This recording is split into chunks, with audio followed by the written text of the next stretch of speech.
इस अनुग्रहित सुबह के लिए मैं परमेश्वर को आदर और महिमा देते हुए कुरिन्थियों को लिखी गई दूसरी पत्री उसका 3 अध्याय और 18वें पद की ओर आपका ध्यान लाना चाहता हूँ।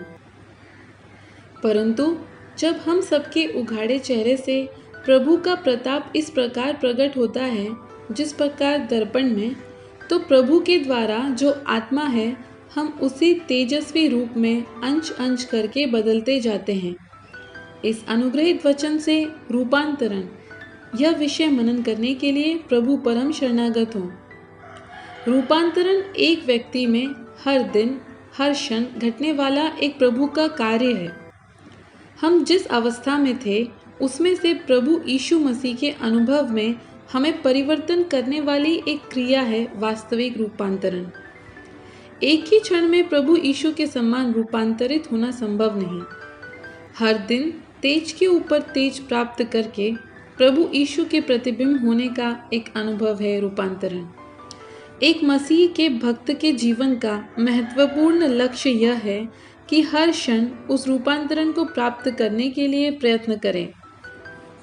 शरीर के सारे बुराइयों को दूर करके जीवन के सारे पापी क्रिया से रूपांतरण प्राप्त करके आगे बढ़ें। वहीं दूसरी तरफ कल एक पाप करते हैं, आज क्षमा मांगते हैं और कल फिर से वही पाप करते हैं, अगले दिन फिर से क्षमा मांगते हैं। यह एक रूपांतरण नहीं है, यह एक नाटक है, यह शैतानिक है। उर्मिला नामक एक बहन 7 दुष्टात्माओं से ग्रसित थी। 15 साल से वो अन्य बुरी आदतों से पीड़ित थी। उसका पति भी बहुत बड़ा शराबी था। उनके परिवार में उन्हें 2 बेटियां और एक बेटा था। रात के समय वह दुष्टात्माओं से ग्रसित होने के कारण अपने घर को छोड़कर बाहर जाती है और चीखती चिल्लाती थी। इस प्रकार की अजीब सी आदत उस उर्मिला नामक स्त्री में थी। परंतु जब वह मसीह का सुसमाचार सुनती है और मसीह को प्राप्त करती है तो उसमें से दुष्ट आत्माएं दूर भाग जाती हैं। उसके पति में भी बहुत बड़ा बदलाव आता है। वह भवन प्रभु यीशु को उद्धारकर्ता स्वीकार करता है। उस समय से उन लोगों में बहुत परिवर्तन होते रहे। तीनों बच्चे अपनी पढ़ाई करके बहुत ऊंचे स्थानों में पहुंच गए।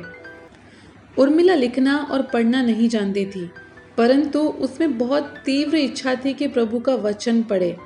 इसलिए वह एक लिटरेसी कैंप में गई, लिखना और पढ़ना आरंभ किया। बहुत जल्द उन्होंने गहन इच्छा से बाइबल पढ़ना आरंभ किया। वे और उनके पति प्रभु की सेवा करने के लिए एक इवेंजलिस्ट बनकर प्रभु का सुसमाचार फैलाने के लिए निकल गए। जो पढ़ना लिखना नहीं जानती थी, दुष्ट आत्मा से ग्रसित थी, पूरे स्वभावों के अधीन थे, उस टूटे हुए परिवार के मध्य में जब प्रभु यीशु आए तो जो रूपांतरण आया वो अन्य लोगों को भी रूपांतरण के तरफ लेके आने का कारण बना। इन वचनों को और गवाहियों को सुनने वाले मेरे प्रिय श्रोताओं, आपके बीते हुए 5 या 10 वर्ष को देखिए। भौतिक आशीषें आपको कितनी मिली उसे ध्यान ना देते हुए आत्मिकता में, अपने स्वभाव में, आदतों में, देने लेने में, अपने जीने के तरीके में कितना रूपांतरण हुआ या फिर हो रहा है, इस पर क्या हम मूल्य ठहरा सकते हैं। रोमियों की पत्री 12वां अध्याय 2 वचन, और इस संसार के सदस्य ना बनो, परंतु तुम्हारी बुद्धि के नए हो जाने से तुम्हारा चाल चलन भी बदलता जाए, जिससे तुम परमेश्वर को भली और भावती और सिद्ध इच्छा अनुभव से मालूम करते रहो। हाँ, एक रूपांतरण के लिए हम अपने आप को समर्पण करें। यह कार्य प्रभु हम में पूरा करें।